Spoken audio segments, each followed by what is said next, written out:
Today's meal consists of 3 different parts. 1 that basically cooks itself, and 2 that you could pull together in about 5 minutes each. First, we're gonna dig into the one that takes the longest to cook, but arguably is the easiest to create. Our cauliflower and sugar snap peas. Now, you could swap either of these out with items such as Brussels sprouts, broccoli, or even something like tofu if you know what you're doing. But here's some quick tips on these specific veggies we're using today. The oven temperature could be between 400 or 425. And depending on your texture preference, the cooking time may vary. From as low as 15 minutes for that snap to still be in your veggies, or as high as 25 minutes for a bit more of that tenderness. The peas certainly cook much quicker than the cauliflower, so pay attention to those and don't be afraid to pluck them off the tray if you want to roast your cauliflower just a bit longer. There's also a way to avoid one extra dish if you're in the I don't like washing dishes club. You can just go ahead and mix your veggies and your sauce on the same exact tray. The downside to this is you lose a good amount of that sauce to the tray, which is why, although I'm in the club, I prefer to mix everything in a bowl and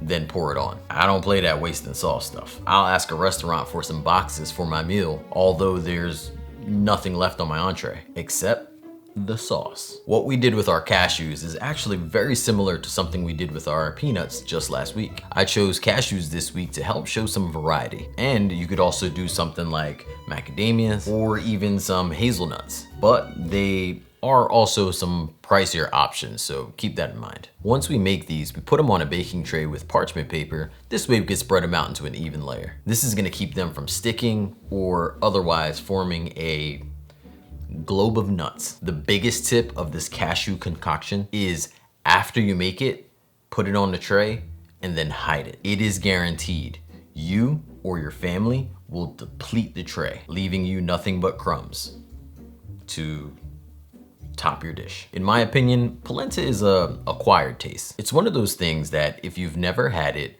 your eyes are probably gonna deceive you to associating it tasting like a food similar to oatmeal. And if you never had it, it really is its own thing. But there is hope. If you've had porridge that was made with plantains or cornmeal or masa, then you know exactly the taste texture that I'm talking about. With that being said, this is a savory polenta. The ingredients, such as the miso, could be swapped for like red miso. Just beware of the possible color change. And the ginger could be omitted or swapped for something like orange zest or lemon zest. Small amounts make a huge impact. The thing that I love most about this entire recipe is that you can enjoy each of these as their own separate meal. The cauliflower could be made on its own with other items that are greens and grains, such as spinach and rice or asparagus and quinoa. You could even bread the cauliflower,